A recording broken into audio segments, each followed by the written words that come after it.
बिस्मिल्लाहिर्रहमानिर्रहीम रब्बिश्रह ली सदरी वयस्सिर ली अमरी वहलुल उक़दतम मिन लिसानी यफ़क़हू क़ौली या मुक़ल्लिबल क़ुलूबि सब्बित क़ल्बी अला दीनिक। अस्सलामु अलैकुम वरहमतुल्लाहि वबरकातुहू माय डियर स्टूडेंट्स, उम्मीद करता हूँ आप तमाम लोग खैर आफियत से होंगे। आज की वीडियो बैंक रिकन्सिलेशन स्टेटमेंट से रिलेटेड है और इसमें हम इंशाल्लाह 2018 का एक क्वेश्चन हमने जो है वो सिलेक्ट किया हुआ है।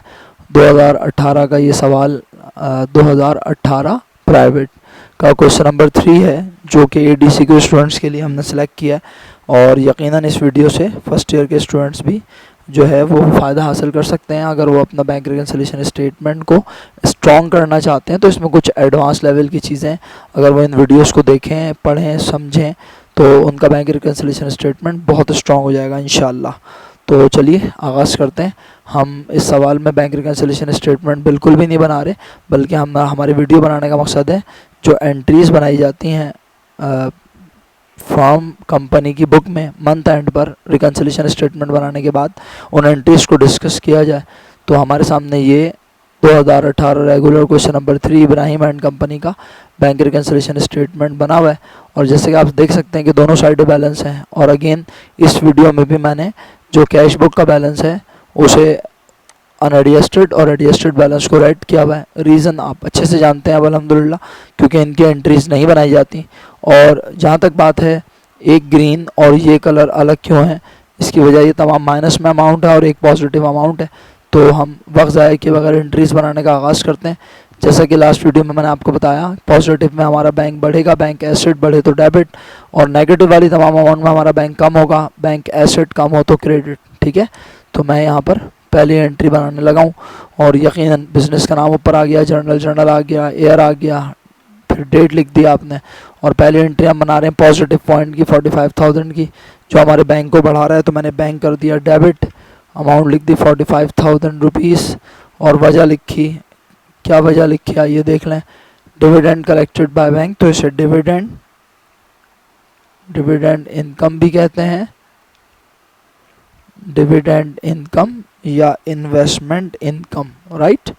तो 45,000 रुपीज़ हमारे पास डिविडेंड इनकम की एंट्री बन गई 45,000 रुपीज़ से। अब हम चलते हैं दोबारा, माइनस में हमारे पास 4 अमाउंट हैं।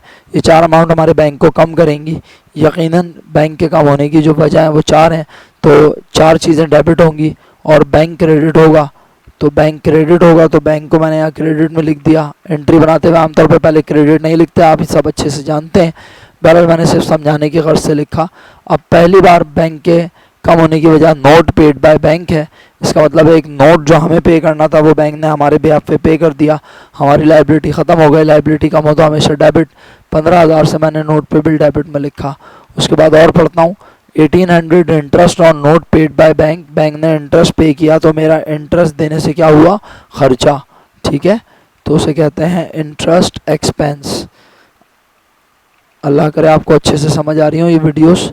इंटरेस्ट एक्सपेंस 1800 रुपीज़ लिख दिया बच्चों।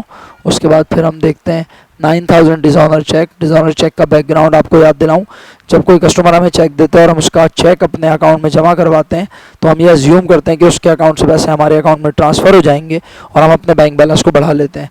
लेकिन बाद में जब उसका दिया हुआ चेक हमारा बैंक हमें वापस भेजता है और उसके साथ ये रीज़न लिख के भेजता है कि जिसने चेक दिया उसके अकाउंट में पैसे नहीं है, उसका सिग्नेचर ठीक नहीं है या कोई भी मसला, तो ऐसी सूरत में हम कहते हैं कि हमें उस कस्टमर से दोबारा पैसे लेने हैं, हमारे पास पैसे लेने का राइट आ गया। तो अकाउंट रिसीवेबल डेबिट हो जाता है और बैंक को हम क्रेडिट कर देते हैं। तो अकाउंट रिसीवेबल कितने से डेबिट हुआ बच्चों, 9,000 से। 9,000 अमाउंट आ गई यहाँ पर। उसके बाद एक और है वजह 2,700, लेकिन अगेन मैं बिल्कुल भी नहीं बता सकता कि 2,700 की वजह क्या है, लेकिन हाँ मैं यहाँ ये ज़रूर लिख सकता हूँ कि 2,700 डेबिट होगा और बैंक क्रेडिट होगा कितने से जनाब अली, 28,500 रुपीज़ से। लेकिन इस डेबिट की वजह यकीनन मैं जान सकूंगा जब तक मैं क्वेश्चन ना देखूं। तो चलिए क्वेश्चन देखते हैं। 13,500 रुपये नहीं, 2,700 रुपीज़ हमने अपनी कैश बुक से क्यों लेस किया, सवाल की तरफ चलते हैं। जनाब अली जैसा कि आप देख सकते हैं कि हमने 20,100 का एक कस्टमर का चेक गलती से अपनी कैश बुक में 22,800 का लिख लिया। अब इसका इस तरह से बैकग्राउंड समझिए कि हमने कस्टमर से चेक लिया होगा 20,100 का, हमें अपनी बुक में बैंक को बढ़ाना भी चाहिए था 20,100 से, लेकिन हमने बैंक को बढ़ा दिया 22,800, यानी 2,700 से हमने अपने बैंक को ज़्यादा लिखा होगा, और अकाउंट रिसीवेबल जो कि 20,100 से क्रेडिट होना चाहिए था वो 20,100 के बजाय क्रेडिट हुआ होगा 22,800 से। तो अकाउंट रिसीवेबल को वापस डेबिट करेंगे और बैंक को क्रेडिट करेंगे तो अकाउंट रिसीवेबल डेबिट होगा, जैसे कि हमने कहा। तो अकाउंट रिसीवेबल 2 बार डेबिट होने से बिल्कुल मत घबराएं, क्योंकि हम कंपाउंड एंट्री बना रहे हैं, तो कंपाउंड एंट्री में 2 बार अकाउंट रिसीवेबल आ सकता है, इसमें कोई मुज़ायका नहीं है। आप इन दोनों को मिला के ना लिखें, अलग अलग ही लिखें तो बेहतर रहेगा। तो अल्हम्दुलिल्लाह 2018 की एंट्रीज बहुत तेज़ी से बन गई। हम इसी वीडियो में कोशिश करते हैं कि 2017 की एंट्रीज पे भी बात हो जाए अगर, सही है। तो चलिए 2017 आपके सामने ले आते हैं। 2017 का ईयर जनाब अली ये आ गया आपके सामने। इसमें एक थ्योरेटिकल सवाल भी है, उसका जवाब हमने लिखा हुआ है, अगर आप चाहें तो वो यहाँ से देख सकते हैं, ये लिखा हुआ है आंसर, ठीक है। और थ्योरी में हमेशा कोशिश कहता हूँ आपसे हमेशा कि पेपर में अगर थ्योरेटिकल सवाल आया और आपके पास चॉइस हो प्रैक्टिकल क्वेश्चन करने की, तो आप हमेशा प्रैक्टिकल की तरफ जाएंगे। हाँ, अगर 2-4 नंबर की है, 2 नंबर की है, तो आप थ्योरी अपने पास से लिख सकते हैं, ज़रूर लिखें। लेकिन अगर 5, 6, 8 नंबर का थ्योरेटिकल सवाल है तो आप ऐसे सवाल को हरगिज़ अटेम्प्ट ना करें, बल्कि आप फिर प्रायोरिटी दें थ्योरेटिकल के बजाय प्रैक्टिकल क्वेश्चन को, ठीक है। चलिए अब हम इसका सवाल आपको शेयर कर देते हैं। इसका सवाल ये आपके सामने है, बी पार्ट है, ये 2017 रेगुलर का क्वेश्चन नंबर 4 का बी पार्ट है, जिसमें कैश बुक का बैलेंस दिया हुआ है 8,800 डेबिट साइड पर पॉजिटिव है। बैंक स्टेटमेंट का बैलेंस दिया हुआ है 9042, साइड नहीं बताई, ये भी नॉर्मल है। और उसके बाद एंट्रीज बनाने को कहा है जर्नल में रेलिवेंट आइटम्स की, ठीक है। अब किन बातों की एंट्री बननी है इसके लिए हमें ये देखना पड़ेगा, लास्ट में इसी बात है।